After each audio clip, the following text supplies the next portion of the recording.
चौरा गांव के खेतों में इन दिनों खुदाई का काम चल रहा था।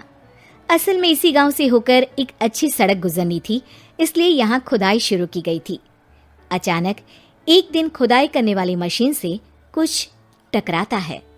बाद में जब खोजबीन की जाती है तो वहां से 2 कंकाल मिलते हैं। पुलिस गांव के लोगों से पूछताछ शुरू करती है। आप लोगों को क्या लगता है ये किसके कंकाल हो सकते हैं? अरे साहब, हमें क्या पता ये किसके कंकाल है, आप ही लोग पता लगाइए, हम लोग तो बहुत ज़्यादा डरे हुए हैं। हाँ, हमारी फॉरेंसिक टीम अभी आ रही है। ये बताओ कि इस गांव के रहने वाला कोई जोड़ा गायब तो नहीं ना? क्योंकि शुरुआती जांच में तो ये बात सामने आ रही है कि एक कंकाल किसी पुरुष का है तो एक किसी महिला का। साहब, हमें तो बहुत डर लग रहा है। ऐसे कंकाल मिलने का मतलब गांव के आसपास ही किसी की हत्या हुई है या फिर किसी को जलाकर मार डाला गया है। हाँ साहब, हम अपने परिवार को लेकर बहुत ही ज्यादा परेशान हैं। देखिए, आप लोगों की परेशानी हम समझ सकते हैं, लेकिन आप लोगों को पुलिस का सहयोग करना होगा, क्योंकि आपके सहयोग के बगैर हम ये पता नहीं लगा सकते हैं कि आखिर ये किसके कंकाल है और इनकी हत्या किसने की। ठीक है साहब, गांव के लोग आपका पूरा सहयोग करेंगे। हाँ साहब, पूरा सहयोग करेंगे। तो फिर ठीक है, हम अपनी जांच शुरू कर देते हैं। कुछ दिन बाद जांच रिपोर्ट आ जाती है। पता चलता है कि ये कंकाल करीब 20 साल पुराने हैं, यानी 20 साल पहले किसी जोड़े की हत्या कर शव को यहाँ पर दबा दिया गया था। इंस्पेक्टर राघव, ये बताओ कि 20 साल पहले की मर्डर मिस्ट्री क्या अब सुलझ सकती है?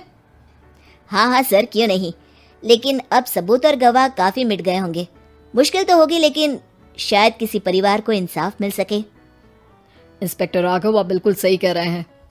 किसी परिवार को तो इंसाफ मिलेगा ही और किसी को उसके किए की सजा भी मिलेगी। जी सर, मैंने तो जांच शुरू भी कर दी है। 20 साल पहले इस गांव के 2 जोड़े अचानक कहीं गायब हो गए थे। मैंने दोनों ही परिवारों के बाकी के सदस्यों से बातचीत शुरू की तो उन्होंने बताया कि उनके बच्चे शहर गए थे, लेकिन आज तक वापस नहीं लौटे हैं। लेकिन ये दोनों शव किस परिवार के सदस्यों के हैं, ये कैसे पता चल सकेगा? सर, मैंने डीएनए टेस्ट करवा लिया है, आज शाम तक इसकी रिपोर्ट भी आ जाएगी। अच्छा, ठीक है। उसी शाम को सर, डीएनए रिपोर्ट के मुताबिक ये दोनों ही लाशें चौरा गांव के रहने वाले प्रधान सुल्तान सिंह के बेटे और बहू की है। लेकिन इनकी हत्याएं किसने की है, ये कैसे पता लगेगा? इसी का तो पता लगाने की कोशिश में जुटा हूँ सर। आज सुल्तान सिंह से मिलने भी जा रहा हूँ। मेरा बेटा और बहू तो मेरे लिए सिर्फ यादों में ही रह गए थे, हमें उनकी लाशें तक नहीं मिल सकी थी। आज 20 साल बाद उनके कंकाल मिले हैं, मैं अब किसके लिए जीऊं? लेकिन सर, क्या आपकी किसी से कोई दुश्मनी थी? अपने बेटे बहू की हत्या के लिए आप किसे जिम्मेदार मान रहे हैं? अब मैं किसका नाम बोलूं?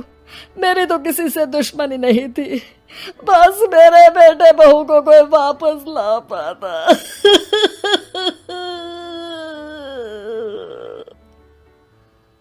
इसके बाद सुल्तान सिंह फूट फूट कर रोना शुरू कर देते हैं। सर, अब आप इनका अंतिम संस्कार करवा सकते हैं। कम से कम इनका शरीर ना सही, इनका कंकाल तो आपको मिला है। लेकिन हाँ, अगर आपको कुछ भी याद आए तो जरूर बताइएगा।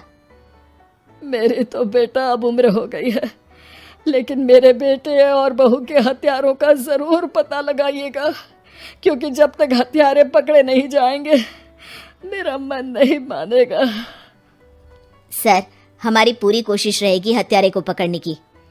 लेकिन एक बात बताइए, उस वक्त आपको किस पर शक गया था? उस वक्त मेरे एक ड्राइवर को पकड़ा गया था, लेकिन सबूतों के अभाव में उसे छोड़ दिया गया था। अच्छा, और ड्राइवर पर कैसे शक हुआ था? क्योंकि उस दिन ड्राइवर छुट्टी पर था। उस समय लेकिन लाश क्यों नहीं मिल सकी थी?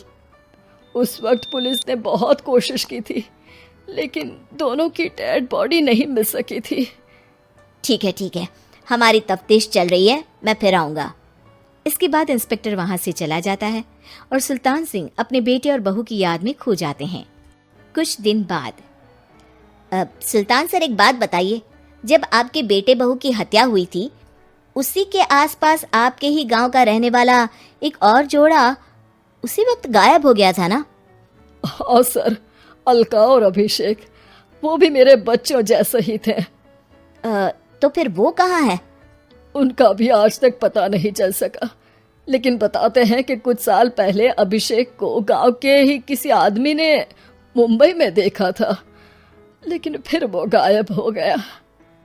यानी अभिषेक और अलका की हत्या नहीं हुई थी, बल्कि उन्होंने किसी वजह से खुद ही गांव छोड़ दिया था। हाँ हाँ, हो सकता है, क्योंकि अभिषेक मेरे बेटे संतोष का अच्छा दोस्त था और उसका मेरे घर भी आना जाना लगा रहता था। हो सकता है कि उसने मेरे बेटे और बहू के बारे में सुन लिया हो और ये गांव छोड़ दिया हो सकता है। उनके परिवार का कोई अब नहीं रहता क्या इस गांव में? अब तो कोई नहीं रहता। एक चाचा थे, लेकिन उन्होंने भी अपना पुश्तैनी मकान बेच दिया है। वो भी अब कहीं शहर में ही बस गए हैं। ओह, अभिषेक और अलका के बारे में भी पता लगाना होगा। हो सकता है कि वही इस हत्या के बारे में कुछ बता सके। हो तो सकता है, लेकिन वो बेचारे तो खुद ही वक्त के मारे थे, वो क्या बताएंगे। फिर भी सर, जब केस दोबारा खुला है तो जांच तो करनी ही पड़ेगी, और इस बार तो लाशें भी बरामद हुई है। कुछ दिन तक लगातार तफ्तीश चलती रही। एक दिन थाने से सुल्तान सिंह को फोन आता है। हाँ, कौन बोल रहा है? सर, मैं कांस्टेबल तुलाराम बोल रहा हूँ थाने से। आपको थाने आना पड़ेगा। थाने? लेकिन क्यों? सर, किसी की पहचान करवानी है। अच्छा ठीक है, मैं दोपहर तक पहुंचता हूँ। सुल्तान सिंह दोपहर में थाने पहुंचता है।